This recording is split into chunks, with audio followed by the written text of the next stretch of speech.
Anche la sanità veneta soffre, ma i dati elaborati dalla Regione parlano di un sistema che ha incrementato notevolmente le prestazioni in tutti gli ambiti. Gli accessi al pronto soccorso, ad esempio, sono aumentati nel 2023 dell'8% per un totale di 1.839.778 prestazioni erogate.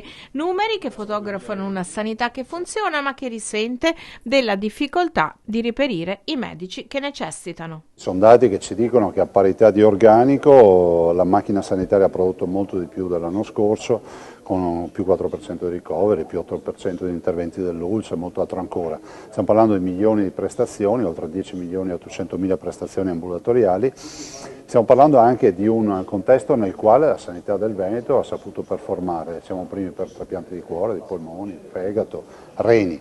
Direi che questa qualità deve essere poi aiutata da assunzioni che non riusciamo a fare sul fronte dei medici. Per il resto abbiamo assunto più di 4.000 persone, però medici non si trovano. Vero, mancano i medici, ma sono sempre di più le richieste. Beh, diciamolo poi anche a beneficio dei catastrofisti e dei complottisti, che il trend è in crescita da sempre, nel senso che ogni anno c'è questo incremento che è dato dal fatto che aumenta la qualità della diagnostica, la qualità della sanità.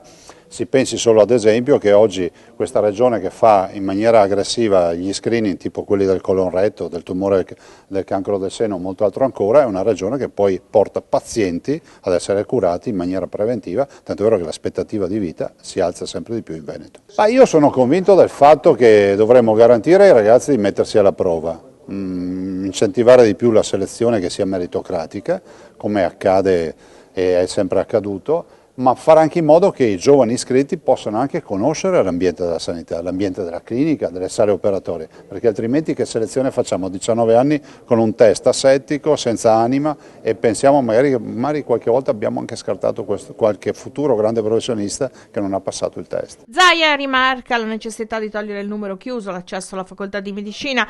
L'incremento delle borse di specializzazione potrebbe segnare una svolta non prima del 2025. Per la medicina di base e l'ospedaliere io penso che, viste le assunzioni, le iscrizioni che sono state garantite, si potrà avere nel 2025-2026.